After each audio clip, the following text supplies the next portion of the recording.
.762 millimeter. Full Metal Jacket. Full Metal Jacket did not win any awards for cinematography. Despite this, both Stanley Kubrick and Douglas Milsome managed to successfully portray certain narrative elements through the medium of light, composition, camera movement, and the angle in which the camera was positioned. Throughout this visual essay, we will discuss these methods and how they relate to the narrative structure. We follow Private J.T. Joker Davis through the training camp process leading up to their deployment into the Vietnam War. The first time we see Davis is in the barber's chair at the very beginning of the film. Close-ups are used sparingly throughout the film, creating an ambience of voyeurism.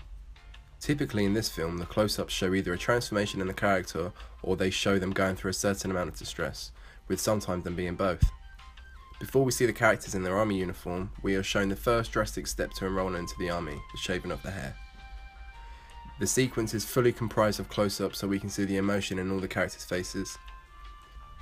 This sequence is a physical transformation for the characters as well as an early indication to the audience as to how they will act throughout. Some show distress and some do not. The next close-up occurs only minutes after this sequence despite the infrequency of this shot composition.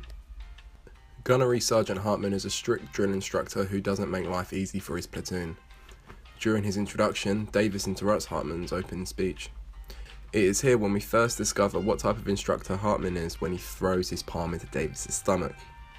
The use of the POV low-angle close-up from Davis's perspective tells the audience that Hartman is a character with power.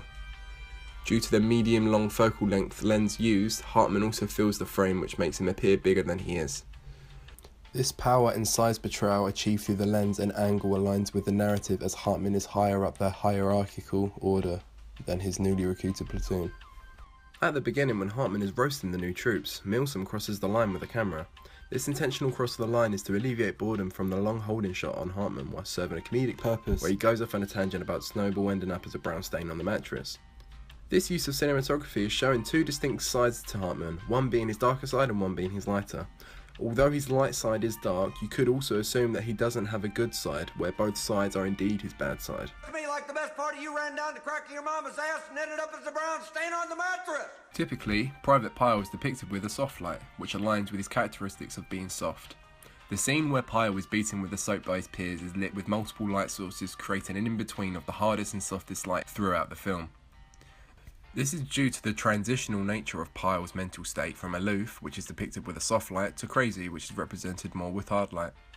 This, accompanied with the cool blue tones and warped shadows of the window frames from the moonlight entering their head, creates a moody, disturbing atmosphere, which shows the first instance of death before even setting foot on the battleground. After all the abuse subjected to him via his peers and Hartman, Private Pyle begins to crack. The first instance we see of this is through a medium of a high-angle close-up. This is also another example of a transformation in a character as well as a large level of distress being emitted. We see his emotion when he replies to the platoon leader, especially in the eyes. This level of detail and emotion would not be achieved through a medium or long shot. The high angle also depicts weakness in the character's mental well-being as we are looking down on him. Typically the camera is situated slightly below eye level, so the change to a high angle shot is jarring and informative as it communicates to the audience that something isn't right. The high angle in line with Hartman's condescending comments is still an indication that Pyle, with all his simplicity, will remain towards the bottom of the hierarchical order. Kubrick and Milsome use the zoom to emphasize emotion in characters. An example of this is to tell the audience that something is wrong with Pyle. A zoom into Pyle dissolves to a shot of Hartman where he has the troops sat down on a bleacher. He speaks about famous Marines from history who caused chaos with their amazing marksmanship, such as Oswald who assassinated JFK. Toward the end of the talk, the camera slowly zooms into Pyle who is clearly troubled. This associates what Hartman is saying about the murdering Marines to Pyle, allowing us to assume that this may be Pyle someday. This use of the Kuleshov Effect through the means of the cinematic zoom is rarely done in cinema, which is why it's such a prominent moment in the film. Kubrick Chekhov guns the Kuleshov Effect as Pyle ends up killing Hartman and himself. This is a different and effective use of cinematography to emphasize and highlight film principles as well as the plot points. To backlight or not to backlight. The scene where Hartman meets his demise at the hands of Pyle is one of mixed emotions. Although he has it coming, we sympathise and want better from the mistreated Private Pyle.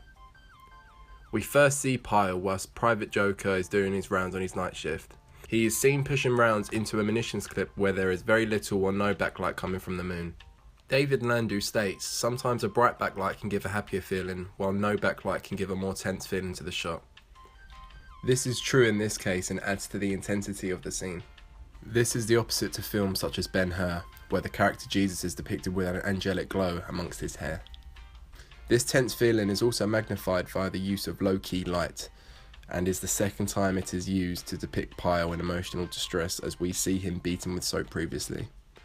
The low-key light used in these scenes exhibit tonal separation as there is a lack of colour on the plain walls. This method of lighting heightens the tension between the characters involved, making it a more stimulating scene. During the first 45 minutes of the film, we see the troops learn the basics of being a Marine. Here we see a lot of one-point perspective. The use of this visual component has a deeper meaning on the story. Where one-point perspective only has one vanishing point, this indicates through to the cinematography that these troops are heading down a single path, straight to Vietnam.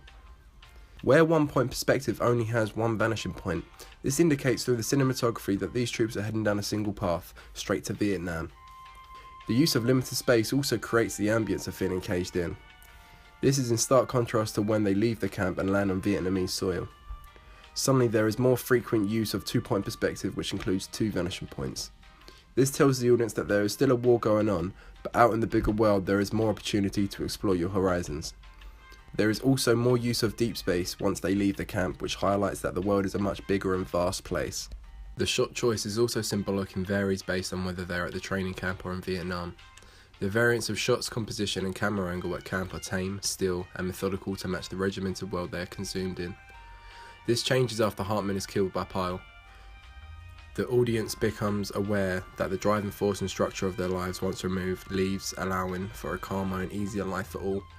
In Vietnam, the shots, composition and camera angles transform into a chaotic manic and large-scale masterpiece.